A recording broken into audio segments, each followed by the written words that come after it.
Luc 17, versets 5 à 6. Les apôtres dirent au Seigneur, « Augmente-nous la foi. » Et le Seigneur dit, « Si vous aviez de la foi comme un grain de sénévé, vous diriez à ce sycomore, déracine-toi et plante-toi dans la mer, et il vous obéirait. » Matthieu 8, versets 8 à 10. Le centenier répondit, « Seigneur, je ne suis pas digne que tu entres sous mon toit, mais dis seulement un mot et mon serviteur sera guéri.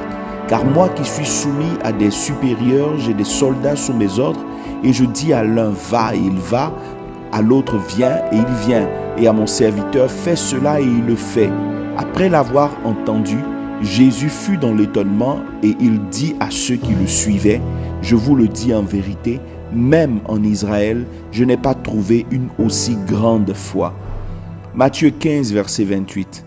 Alors Jésus lui dit, « Femme, ta foi est grande, qu'il te soit fait comme tu veux. » Et à l'heure même, sa fille fut guérie. Thème, laissez-la grandir. Dans le prolongement du message précédent, j'étais tenté de redonner le même thème, foi et humilité, à ce biais, tant il se présente comme la suite approfondie du partage précédent. Mais pour des raisons de distinction et de clarté dans ma démarche didactique, j'ai préféré ce thème que j'ai donné d'entrée, car pour moi, il traduit quand même assez bien ce dont je voudrais vous parler aujourd'hui. Voyez-vous, à l'instar des disciples, nous souhaitons tous avoir une grande foi. Et les apôtres, dans la demande qu'ils ont formulée à Jésus, ont souhaité qu'il vienne en rajouter à leur foi, qu'il l'augmente. Mais Jésus leur a fait comprendre qu'on n'avait pas besoin d'augmenter leur foi. Et pour mieux les éclairer, il s'est servi de l'image du grain de sénévé. Pour rappel, ce grain a été beaucoup utilisé par Jésus pour expliquer par des paraboles la pensée de Dieu. Et dans l'un de ses enseignements, voici ce qu'il disait en parlant du grain de sénévé. Matthieu 13, versets 31 à 32. Il leur proposa une autre parabole et il dit, « Le royaume des cieux est semblable à un grain de sénévé qu'un homme a pris et semé dans son champ. C'est la plus petite de toutes les semences. Mais quand il l'a poussé, il est plus grand que les légumes et devient un arbre, de sorte que les oiseaux du ciel viennent habiter dans ses branches. » Fin de citation. Nous voyons donc que quoique le grain de sénévé soit la plus petite des semences, lorsqu'elle est plantée dans la bonne terre, elle est capable de devenir un grand arbre, dans lequel les oiseaux peuvent venir faire leur nid. Dès lors, la perspective de cette explication de Jésus nous permet de comprendre que lorsqu'il disait aux disciples que si leur foi est aussi petite qu'un grain de sénévé, ils pourraient déplacer des montagnes, il voulait leur enseigner que leur foi plantée dans la bonne terre, aussi petite soit-elle, peut grandir et devenir un grand arbre. Il ne s'agit donc pas d'augmenter leur foi comme les disciples le demandaient, il faut juste la laisser grandir. J'espère que vous me comprenez. Bon, je vais essayer de mieux vous l'expliquer. Augmenter signifie prendre quelque chose de la même nature et le rajouter à un existant pour le rendre plus volumineux. Par exemple, pour ceux qui aiment le riz comme moi, augmenter votre assiette de riz signifie rajouter une louche de riz supplémentaire sur la portion déjà présente dans votre assiette. Par contre, laisser grandir, ce n'est pas augmenter, ce n'est pas rajouter. Cela fait plutôt appel à la notion de nourrir pour que les potentialités présentes dans les gènes puissent s'exprimer pleinement de manière visible en atteignant la taille et la forme maximale possible. Si vous avez compris ce que je viens d'expliquer, il faut donc saisir que Jésus disait aux disciples, « Vous n'avez pas besoin qu'on augmente votre foi.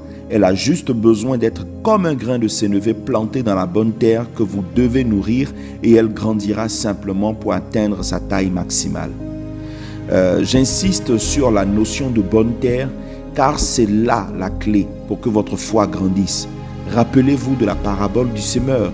Le grain n'avait aucun problème, mais ce qui l'empêchait de grandir, c'était la terre sur laquelle elle tombait. Selon Matthieu 13, versets 4 à 8, certaines fois, ces graines tombaient au milieu du chemin et là, les oiseaux venaient la picorer.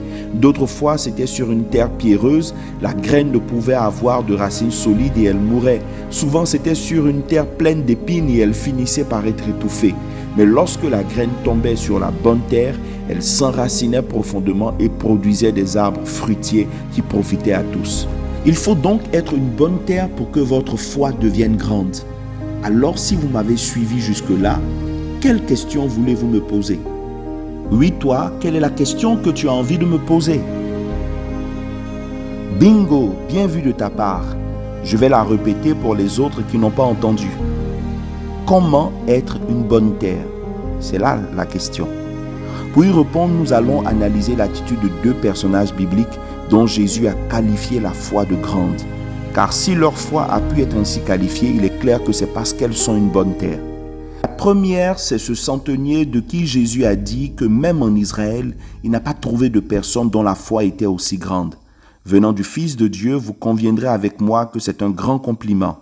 Nous voyons que ce centenier, alors que les anciens des Juifs disaient de lui qu'il était digne, lui répondait qu'il ne se sentait ni digne de venir vers Jésus, ni digne de le recevoir chez lui. Juste une parole de Jésus était pour lui suffisante pour que son serviteur malade reçoive la guérison. Et c'est ce qui se fit. Jésus a été étonné de sa foi. Avec lui, nous avons aussi le cas de cette femme syrophénicienne de qui Jésus a dit que sa foi était aussi grande. Cette dernière s'est vue traitée par Jésus d'indigne de recevoir son ministère de guérison, lui déclarant même que le pain qui revient aux petits enfants ne devrait pas être donné aux petits chiens. Cette dernière a reconnu ne pas mériter la grâce de Dieu, mais a dit à Jésus que ce qu'elle souhaitait, c'était juste profiter des miettes comme un petit chien. À elle aussi, Jésus a rendu témoignage de sa foi, disant qu'elle était grande. De mémoire et sauf erreur ou omission de ma part, ce sont les deux personnes qui, pendant le ministère terrestre de Jésus, ont reçu un tel témoignage de sa part. Nous voyons que l'une des choses qui leur est commune est qu'elles se sont senties indignes de recevoir quoi que ce soit de Dieu. Elles se sont faites petites et elles se sont humiliées devant Jésus. L'une disant « Je ne suis pas digne » et l'autre « Fais-moi grâce des miettes. » Ce que je vous fais comprendre, c'est que la bonne terre que vous devez être, c'est un cœur humble. La foi grandit lorsqu'on renonce à notre moi, hérité du vieil homme crucifié qui nous pousse à croire que nous sommes dignes de quoi que ce soit devant Dieu.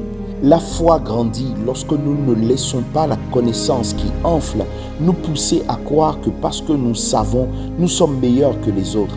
La foi grandit lorsque les richesses financières et matérielles ne nous poussent pas à croire que nous sommes indépendants de Dieu, mais qu'au contraire, nous jetons nos couronnes à ses pieds prosternés devant lui pour reconnaître que ce que nous avons, c'est sa main qui nous l'a donné.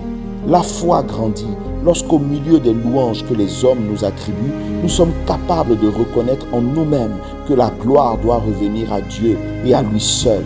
La foi grandit quand en toute honnêteté, nous sommes petits à nos propres yeux, que nous reconnaissons nos faiblesses, que nous ne nous appuyons guère sur notre propre force et notre sagesse, mais que nous comptons sur Dieu et lui seul.